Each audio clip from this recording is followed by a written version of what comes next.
আপনাদের কি জবা পাতা হলুদ হয়ে যাচ্ছে? জবা ফুলের পাতা, ফুলের কুড়ি কি ঝরে যাচ্ছে?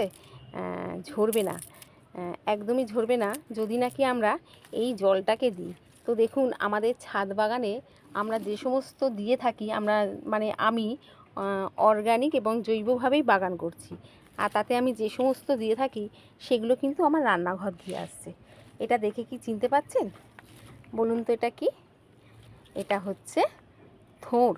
থোড়ের যে খোলাটা হয় সেই খোলাটা আমরা অনেক সময় মানে বেশিরভাগ মানে রান্নাঘরে এই জিনিসটা হয়, ধরতে গেলে 2 দিন 3 দিন অন্তর হয়। যাদের প্রেশার টেশার রয়েছে তারা দেখবেন থোড় খায়। তো যাই হোক, এই থোড় আমাদের বাড়িতেও বেশ ভালো হয়, আর আমরা থোড়টা খুব ভালোবেসে খাই। তো সেই খোসাটা আমরা অনেক সময় ফেলে দিই, তো এটা ফেলবেন না।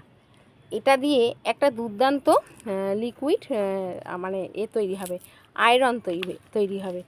দেখুন আমাদের জবা গাছের পাতা অনেক সময় হয় কি, কেমন যেন শিরা শিরা দেখা যায়, পাতাটা একটু হলুদ হয়ে যায় এই রকম। তো সেইগুলো হবে না যদি নাকি আমরা এই থোড় ভেজানো জলটা দিই।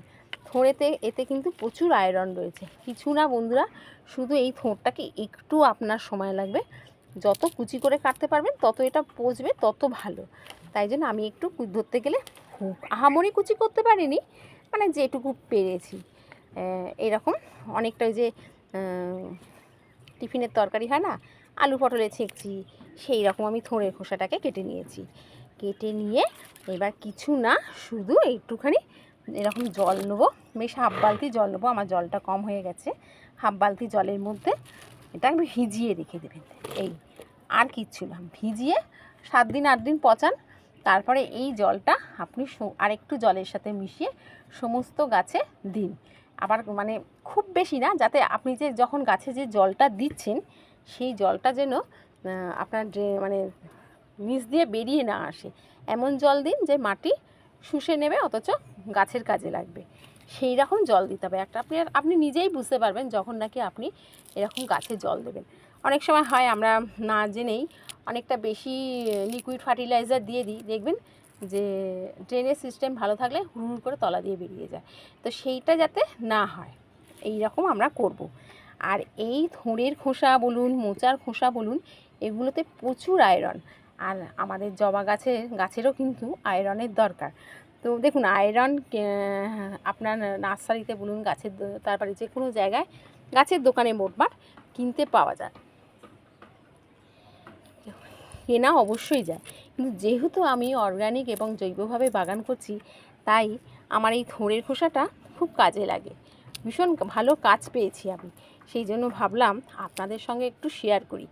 তো কিছুই না, ফেলে দেওয়া জিনিসগুলোই আমার একটা আয়রনের কাজ হয়ে যাচ্ছে গাছের, আর একদম ফ্রিতে, কোনো কিছু লাগছে না। থোড়টা খেয়ে পেলেন, যেটা আমাদের শরীরের পক্ষে ভীষণ ভালো, আর খোসাটা জলে ভিজে সেই জলটা দিলেন, যেটা গাছের পক্ষে ভীষণ ভালো। তো আপনারাও এরকম আপনারা আপনাদের প্রিয় গাছে এই খাবারই দিন, দেখবেন খুব ভালো লাগবে, ভীষণ ভালো থাকবে গাছ। সপ্তাহে অন্তত একদিন করে দিন, দেখবেন এর ফলটা পাবেন। এগুলো অর্গ্যানিক, আস্তে আস্তে গাছের কাজ করে, আর একটু বেশি দিলেও কোনো ক্ষতি নেই। তাহলে আপনারা এরকম থোড়ের খোসাগুলো নিয়ে জলে এইরকম ভিজিয়ে রাখুন, কিছুই না, একটু কুচি কুচি করে কেটে, শুধু আপনার একটু সময় নষ্ট, মানে একটু কাজের দেরি হয়ে যাবে, যে এই থোড়ের খোসাগুলো একটু কাটতে হবে, তাছাড়া আর কিছু না। ভিজিয়ে 7 দিন 8 দিন ভিজিয়ে রাখলেন, একটা কোনায় রেখে দিলেন, তারপরে সেই জলটা আর একটু জলের সাথে মিশিয়ে প্রত্যেকটা গাছে একটু একটু করে দিলেন, দেখবেন কি ভালো আপনি রেজাল্ট পাবেন। আমি তো এইভাবেই সব কিছু দিই। এর মধ্যে যদি কাঁচকলার খোসা দেন তাতেও আপনার ভালো হবে। আর এরকম এই যে একটু রোদ্দুর উঠেছে বলে পাকা কলার খোসাগুলো এরকম কুচি কুচি করে কেটেছি। তো একবার বৃষ্টি হচ্ছে, একবার রোদ হচ্ছে, একে ভেতরেই নিয়ে যেতে হবে, নইলে এই আবার মেঘ করে আসছে, বৃষ্টিতে ভিজে যাবে। তাও অনেকটা ঝুরঝুরে হয়েছে, সকালবেলায় যে অবস্থায় কেটেছিলাম তার থেকে অনেকটাই ভালো আছে। তাহলে বন্ধুরা, ভিডিওটা আজ এইটুকু। আপনারাও আপনাদের বাগানে এইরকম থোড় ভেজানো জল অন্তত 7 দিন পচান, পচিয়ে তারপরে এই জলগুলো সমস্ত গাছে দিন। শুধু আপনার জবা গাছ বলে না, যে কোনো গাছে, সব গাছেরই আয়রনের দরকার। আর সব এটা তো হলো, এর সাথে আরও ভালো হয় যদি আপনার বাড়িতে একটু লোহার কোনো তার বা পেরেক কিছু থাকে, এই জলের মধ্যে দিয়ে দিন, দেখবেন খুব ভালো কাজ পাবেন। তাহলে বন্ধুরা, ভিডিওটা এইটুকু। ভালো লাগলে অবশ্যই শেয়ার, সাবস্ক্রাইব, লাইক। আপনারা খুব ভালো থাকুন, সুস্থ থাকুন, গাছের সাথে থাকুন। টাটা।